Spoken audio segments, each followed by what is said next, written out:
So welcome everyone to our, I guess this is the 11th talk on the Four Noble Truths. We've been going at this for a while. So we're speaking today about the second spoke or the second step of the Eightfold Path. Last session, we spoke about the right view or right understanding, which is the first spoke or first step. And today we'll be talking about right intention or right thought, as it's sometimes called, which is the second spoke. So you can kind of think of right intention. I'll call it right intention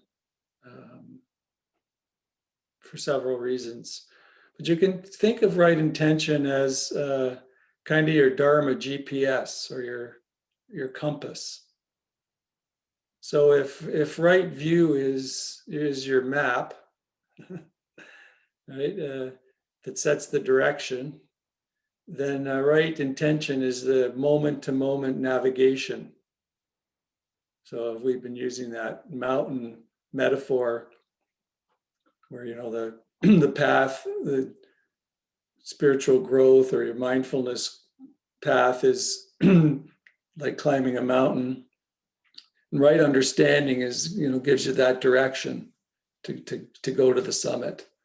And right intention is that each step that you take as you progress, it keeps you, gives you that kind of navigation or compass. So that's what we'll be exploring today. And sometimes it's called right thought. Joseph Goldstein from Insight Meditation Society calls it right thought. And I think the reason is thought, intention is always preceded by thought. So they kind of go hand in hand. I'm calling it right intention because it gives that sense of motivation or resolve that's involved in the word sankappa, which is a Pali word. It has this sense of resolve or direction and intention, volition in it. But right thought is also an appropriate, kind of takes you to the base, because the attention arises as a thought. So this basically involves being conscious of what's arising moment to moment, what's informing our actions. So what we first do is we develop the intention of wanting wholesome intentions that lead to wholesome actions and speech. So when we simply react, habitually and mindlessly, you could say, without being aware of intentions, then we may act in ways that we later regret. So it's kind of this, I like to think of the right intention as the bridge between right understanding and action. It bridges those two. It's what brings right understanding into the world as action and into how we relate to ourselves, which is also an action. So it's an inward and internal and external actions that we're talking about. So it's this kind of bridge. It kind of links the two. I mean, you have this understanding of impermanence, of how grasping and clinging causes suffering, how the experiences of a selfless nature, and all that it brings in certain intentions of how you want to then act in the world. And I'll speak some more about how that arises. So it's that bridge. So there's no action without intention. Every action that's undertaken in the world begins with an intention. In the Buddha had the Suta called the 2 kinds of thoughts. And in there, and I'm going to talk quite a bit about that Suta. In there, he says, practice is to notice the thoughts and intentions that are rooted in, grasping, ill will, and harm, and let them go. And also notice thoughts and intentions that are rooted in non-grasping, non-ill will, and non-harm, and reflect on the value of those in our lives, and also strengthen them. So you can strengthen your intentions by that kind of practice of being consciously aware of them and reflecting on how the beneficial, the wholesome ones have value and in how you live your life, and also reflect on how the unwholesome ones cause suffering to yourself and to others. And you can also cultivate or incline the mind towards the wholesome. And the loving kindness meditation is an example of that, where we're inclining the mind towards non-ill will, or the opposite of ill will could be seen as goodwill, or love, loving kindness, friendliness. The word loving kindness is simply a translation of the Pali word, which was the language of the Buddha, metta. So I'm going to give you another, as you know by now, I like metaphors. So I'm going to give you another one for intentions. And this is maybe a little different than the usual metaphors we've been playing with. It's a board of directors.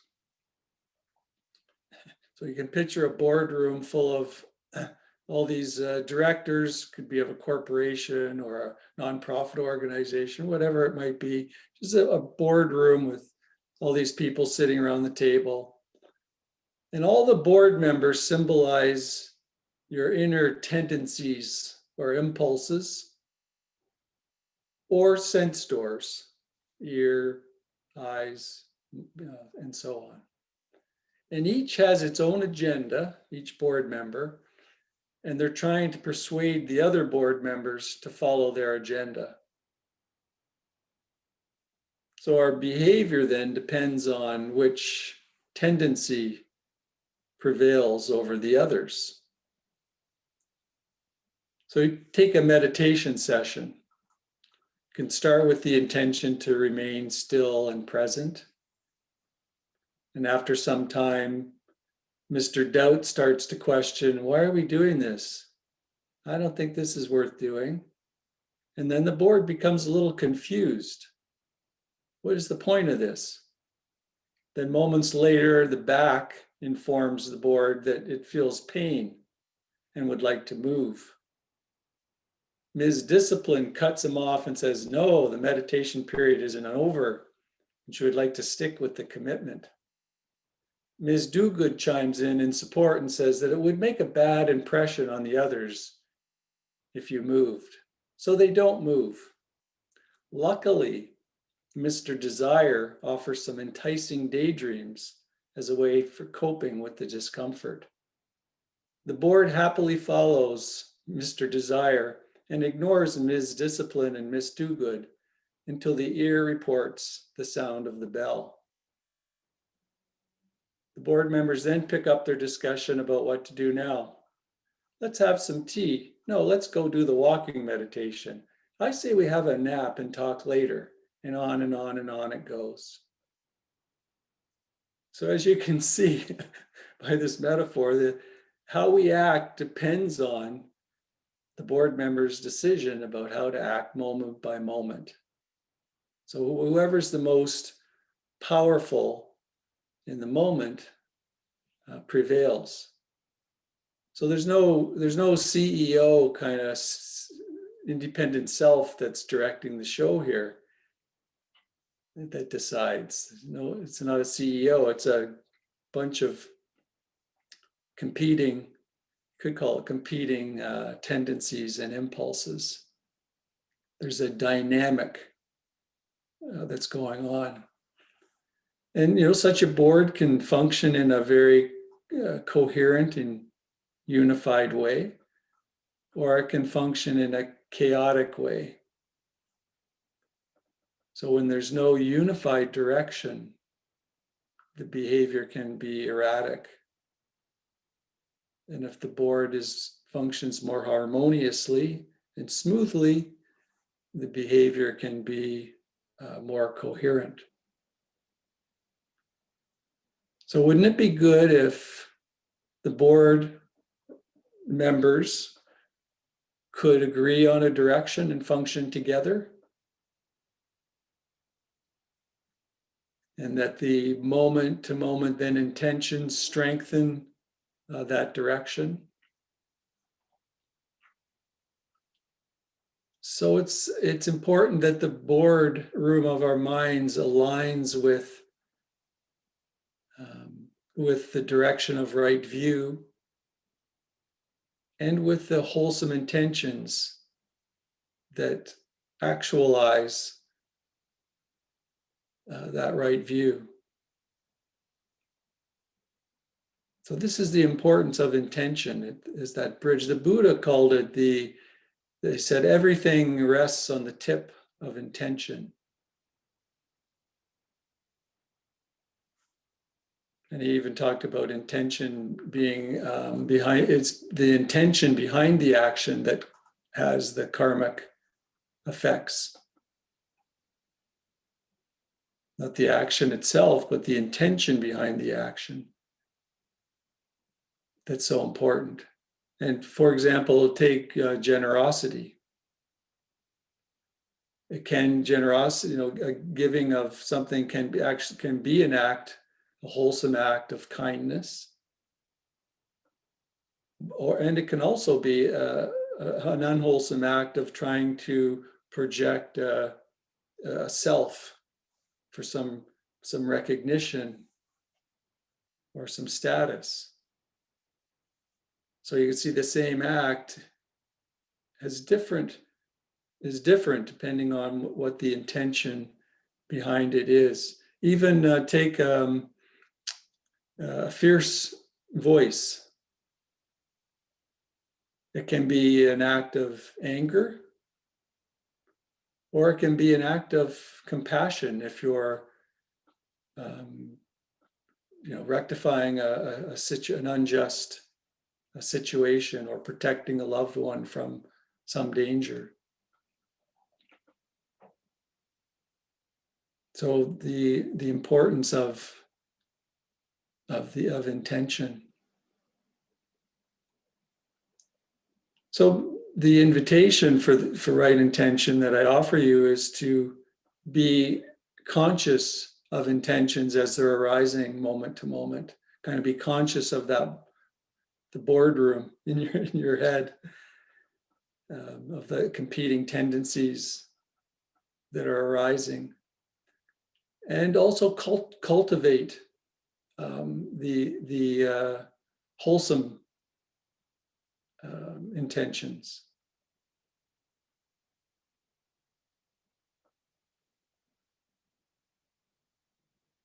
It can be the wholesome one, seeing that wholesome intentions lead to peace, ease, and unwholesome intentions lead to stress and suffering.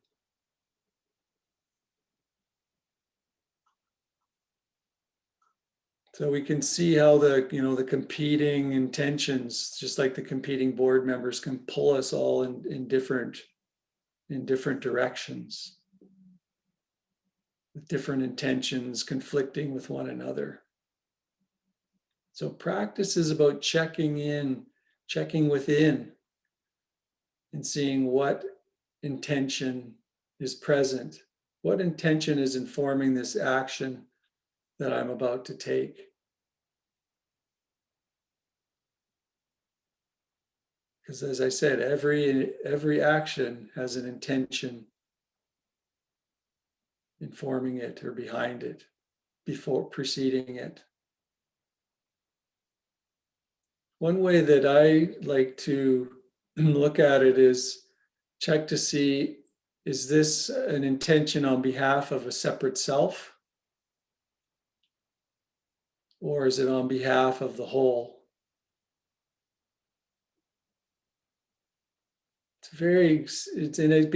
That may sound abstract. I guess for some of you, I see your heads nodding, that you've been coming along on this dharmic ride of the Four Noble Truths for 11 weeks now. They're kind of going, yeah, that would be a good check-in. Is this on behalf of a separate self? What I'm about, this intention, or is it on behalf of the whole? Is the intention coming from love, connection, discerning intelligence? Or is it on behalf of a self that feels disconnected, threatened, or inadequate? And to really check in on with that.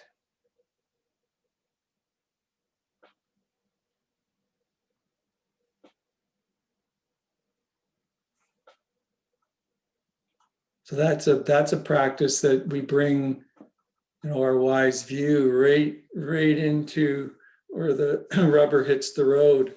Right, we're bringing it right into how we relate to what's arising within ourselves and how we're acting in the world.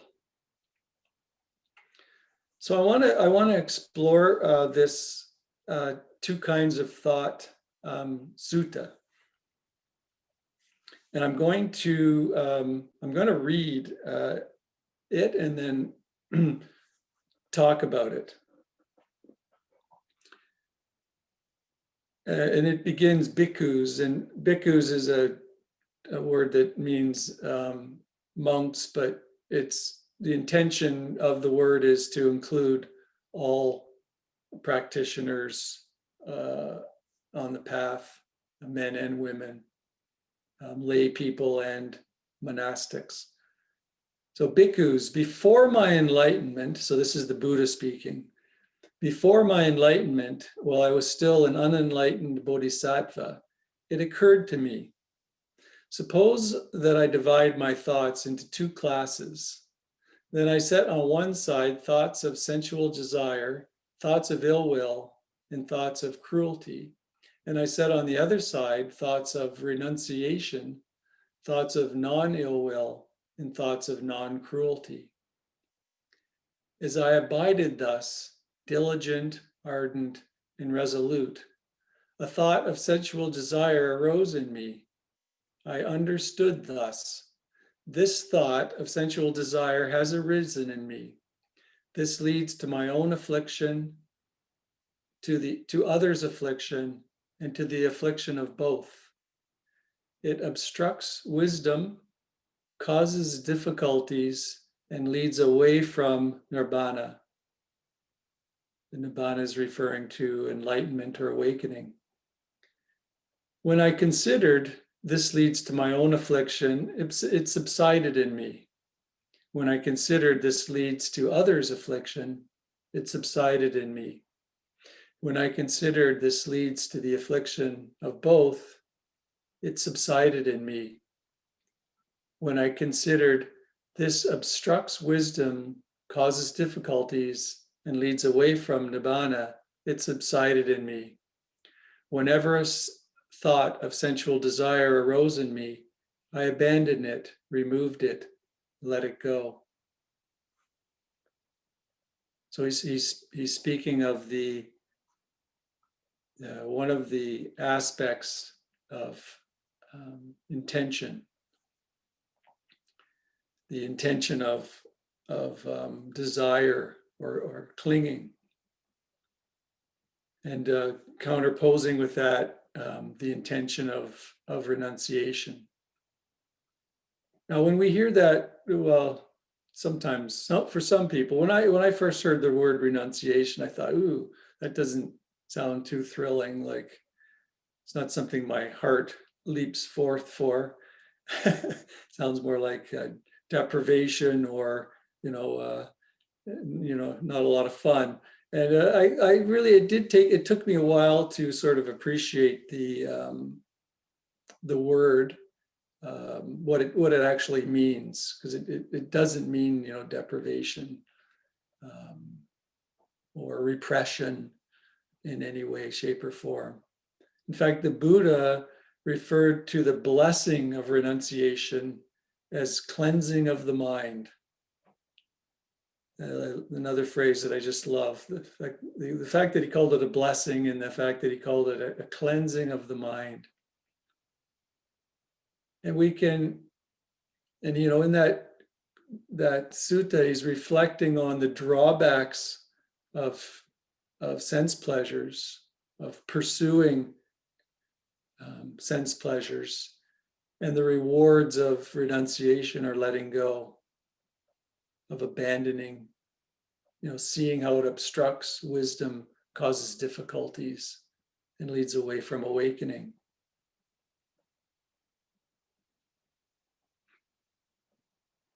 Joseph Goldstein talks about it as non-addiction,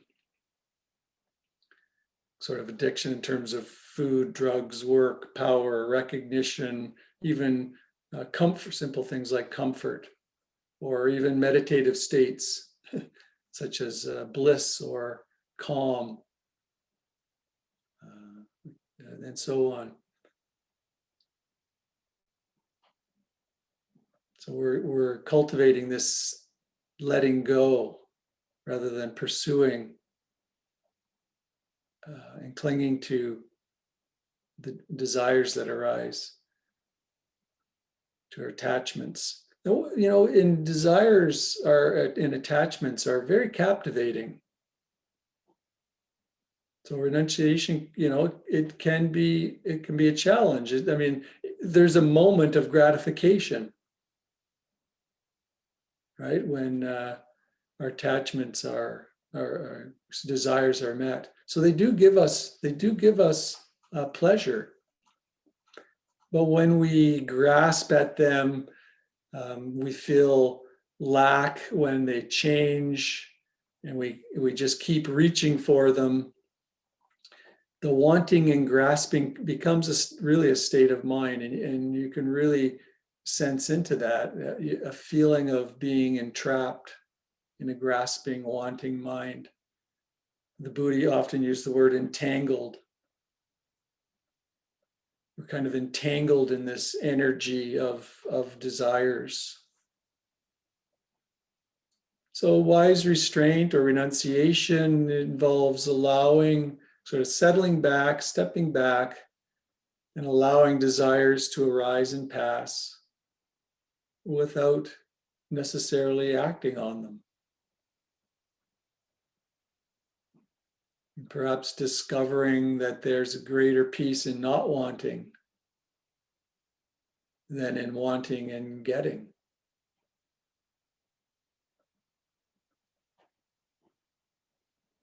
Can we tune into that greater peace of not wanting? So we can start to notice the difference between being lost in wanting and just being mindful of the arising of wanting.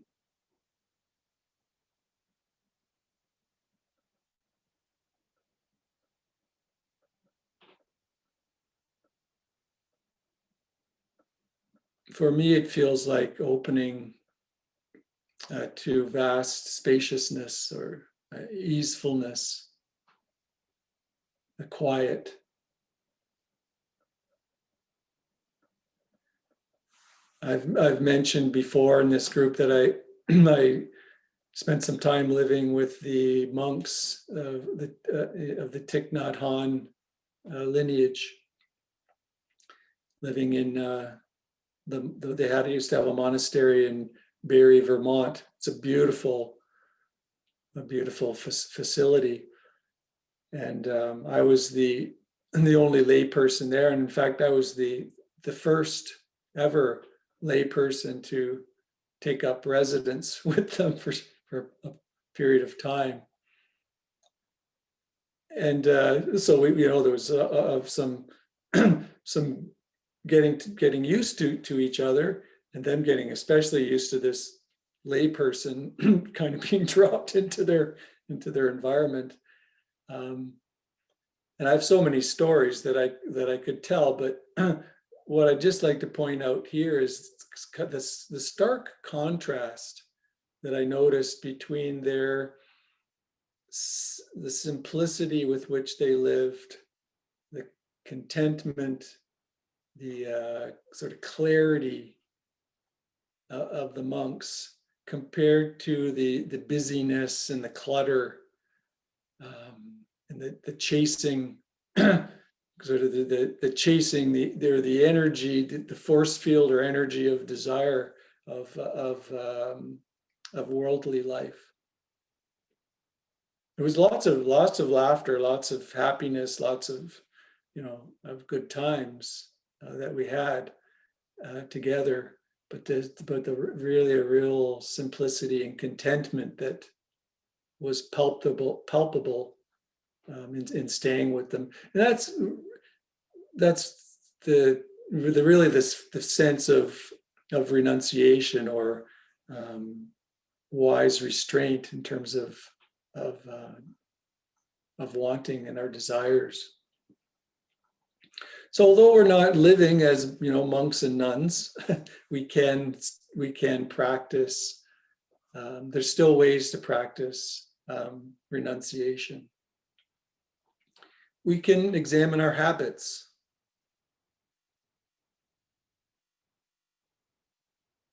Right? We realize that there's really only 6 things happening, right? six sense contacts that occur. That's your whole experience, is sight, there's 5 senses and thought. That's all that's ever happening. So when things seem stressful or complicated, just examine the habit of proliferation that's entering the picture. Step back and look at the story of me that's being inserted into the arising of the 6 sense contacts. Right? That's all that's happening. Sense contact, sense object, sense organ, sense consciousness, contact, 6 realms, 6 spheres. It's all that's happening. We insert, which is very simple, very uncomplicated. And what happens is, when we notice how when we insert the story of me, we proliferate it with stories, how it becomes stressful, diseaseful.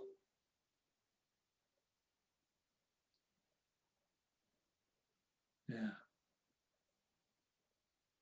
We can also, another way, so first way would be examine our habits and how we insert a story of me kind of habitually. The other is asking, is this necessary? Is this helpful? This is from U Thanjaniya, Sayadaw U Thanjaniya, the Burmese teacher. Is this necessary? Is this helpful? I don't know how many times, if you listen to his talks, and it's hard to listen to them because they're always through a translator, and it's pretty much a meditation because they're 2 hours long with maybe 40 minutes of English. There's, and lots of dialogue as they try to sometimes clarify what he's actually saying and how it could be translated. But if you want like a kind of meditative experience of a Dharma talk, his talks are timely and powerful. And he often says, well, just ask, is this necessary? Is this helpful? Whenever he kind of asks, about actions in the world or relating to practice. So there is the practice of saying no, of letting go. I don't need to do this. I don't need to continue with this train of thought, which leads to intention. So there's really a wise discernment, wise discrimination that is so important. And as I said, part of that is this coming from is this arising on behalf of love and wholeness, or is this arising on behalf of disconnection and sense of a separate self? That for me is wise discernment. So we kind of create this unshakable mind, this mind that's not pulled around by whatever fears and desires arise.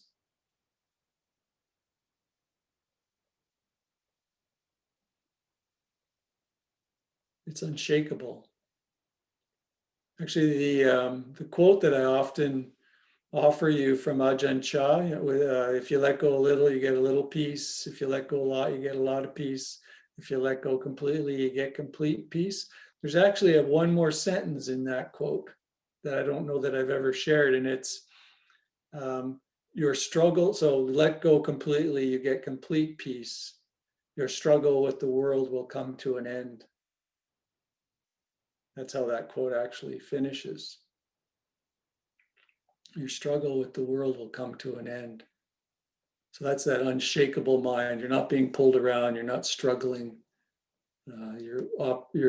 Your intentions are arising from wise view, which then bridge into wise action, wise speech.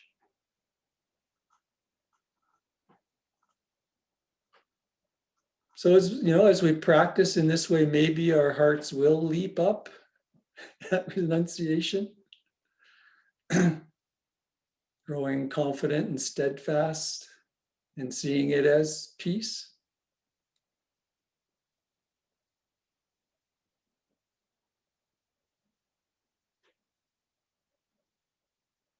Right? You may start to see, realize,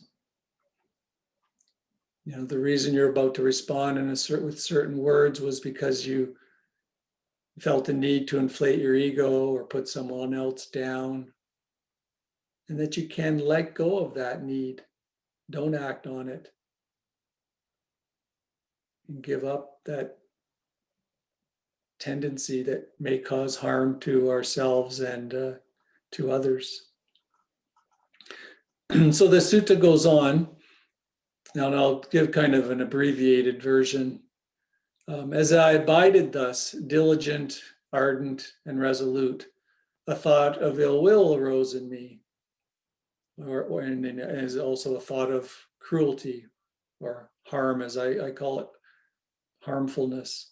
I understood thus, this thought of ill will or cruelty has arisen in me. This leads to my own affliction, to others' affliction, and to the affliction of both. It obstructs wisdom, causes difficulty, and leads away from nibbana. When I considered thus, it subsided in me. Whenever a thought of ill will or cruelty arose in me, I abandoned it, removed it, and let it go. So he's kind of brought you through three kind of areas: the grasping at sense pleasures, thoughts of ill will, and thoughts of cruelty or harming. And then seeing the opposite of those as intentions around, thoughts and intentions around renunciation. He calls it gets translated as non-ill will and non-cruelty. And many people will talk about the opposite of ill will as loving kindness, and the opposite of cruelty or harming as compassion. But I think they're much more than that. I think perhaps that Buddha used the word non-ill will just to make it more expansive, as opposed to just using the word metta and karuna. So it's, but that, that gets to the essence. When we practice these, is metta and karuna, their loving kindness and compassion, as being the inclinations of the mind. So the intention of loving kindness counters the intention of ill will. The intention of compassion counters the intention of cruelty or harm.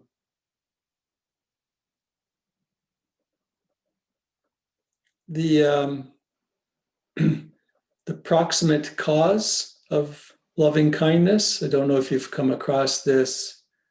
All these qualities have proximate causes. And for loving kindness, it's seeing the good qualities in people. So others and ourselves. So seeing the good in people. And this is a practice I invite you to practice for the week or longer. And just always looking for the good in people, including yourself. So otherwise, you what you see is the annoying or irritating qualities in people, and that's really just fertile ground for a lot of ill will and judgments, and even hatred. So when I remember doing this as a practice, I would look for the best qualities I could find in everyone I met.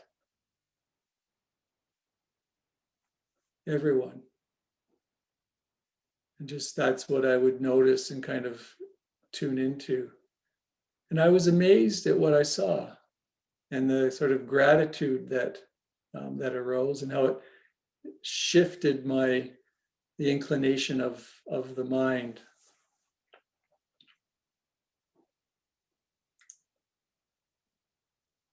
So a real gratitude arose. The Buddha called gratitude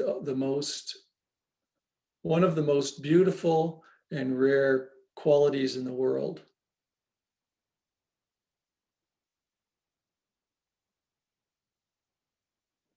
So of course, it's, at times aversion arises in relationships, even with ourselves, right? At times aversion arises, or ill will. And so you can practice just changing the channel. Like you had a TV remote, the switch stations. The metta channel is always on. The compassion channel, it's always on. You just switch to it. You don't have to become a producer. It's always that channel's always on. It's inherent. So just switching the channel from the aversion or ill will channel to the metta or compassion channel.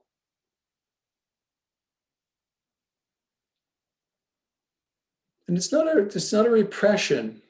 We're not trying to, again, we're not pushing something away. We're just kind of switching so it's kind of a wise discernment, noticing like the way, that's why I read that, the Suta from the Buddha, because when he says, when I considered thus. So it's based on a reflection as opposed to trying to push away. You're changing the channel because you know that this leads to affliction of yourself, the affliction of others, to difficulties, and away from nibbana.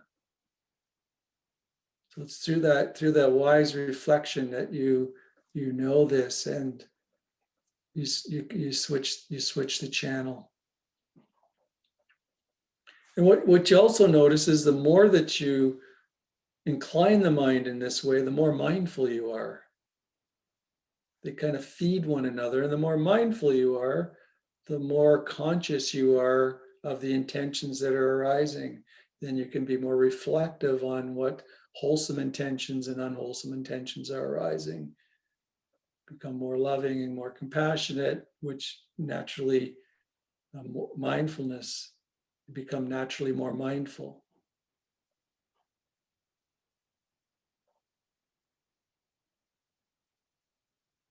Of course, this doesn't mean you never get angry, you never have a thought of ill will. It still happens. Somebody asked the Dalai Lama, I don't know if you've heard, when he was asked, did you ever get angry? And he said, sometimes I get angry, but deep in my heart, I don't hold a grudge against anyone. Sometimes I get angry, but deep in my heart, I don't hold a grudge against anyone. So he's pointing to, the more you're finding good in everyone, the heart starts to open, and you can more easily touch upon forgiveness.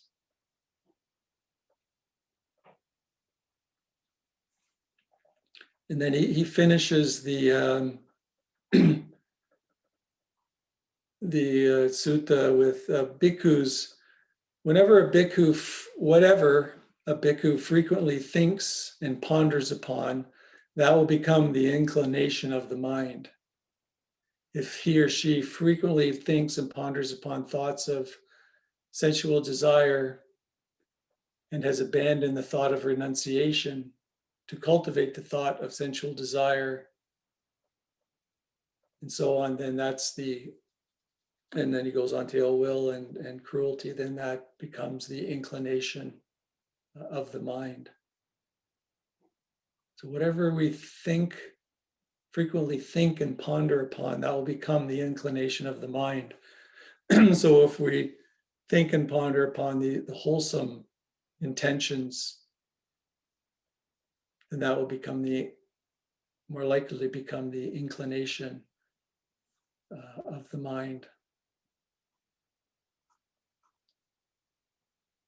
I'm going to end with the Dalai Lama starts every day by saying this brief paragraph. It's from Shantideva. May I be a guard for those who need protection, a guide for those on the path, a boat, a raft, a bridge for those who wish to cross the flood. May I be a lamp in the darkness, a resting place for the weary, a healing medicine for all who are sick, a vase of plenty, a tree of miracles, and for the boundless multitude of living beings, may I bring sustenance and awakening, enduring like the earth and sky until all beings are freed from sorrow and all are awakened. So you can see he says that to start every day. He does his 4 hours of practice, gets up at 4 a.m. and practices till 8 a.m. Doing various meditations, chanting, yoga, and then he ends with this stanza.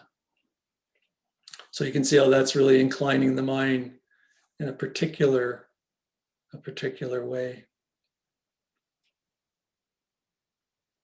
So I'll stop there and open it up for any questions.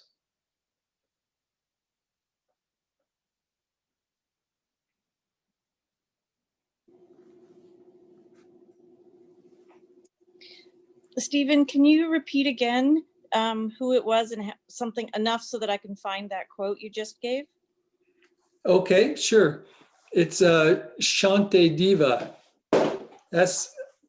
S-H, so Shanti is a Sanskrit word for peace, S-H-A-N-T-I, and then Deva, D-E-V-A. I don't know how you'd find it. Maybe, probably if you looked up what the Dalai Lama says every morning. But I can, if you send me an email, I can cut and paste it and send it to you. I'd be more than happy to. Great, thank you.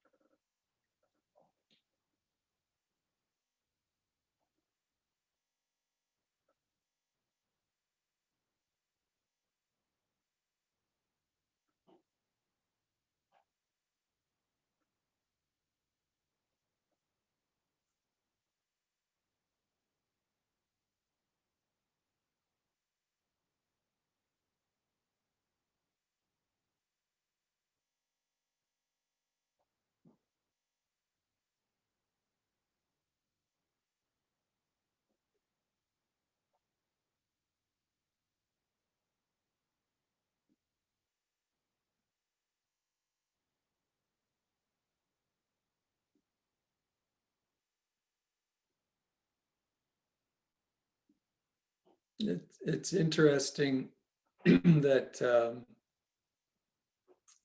it's a topic that doesn't elicit a lot of questions from the cognitive discursive mind, right? Because it's actually so simple. That's why it's we know it's intentions. There are wholesome tendencies that arise in us, and there are unwholesome tendencies. And it's not to judge ourselves for having unwholesome tendencies arise in us. It's just to bring right view to the fore and, reflect on, the benefits of wholesome tendencies. How this can bring non-stress into our lives.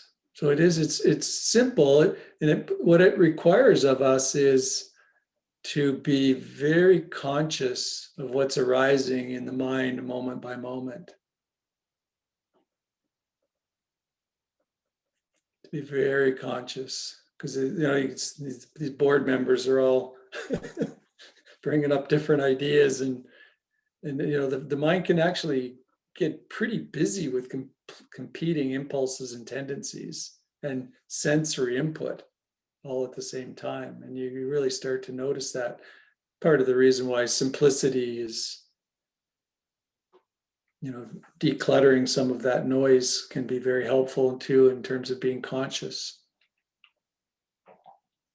Oh, I just noticed that Micah posted the Shante Diva quote. Thank you.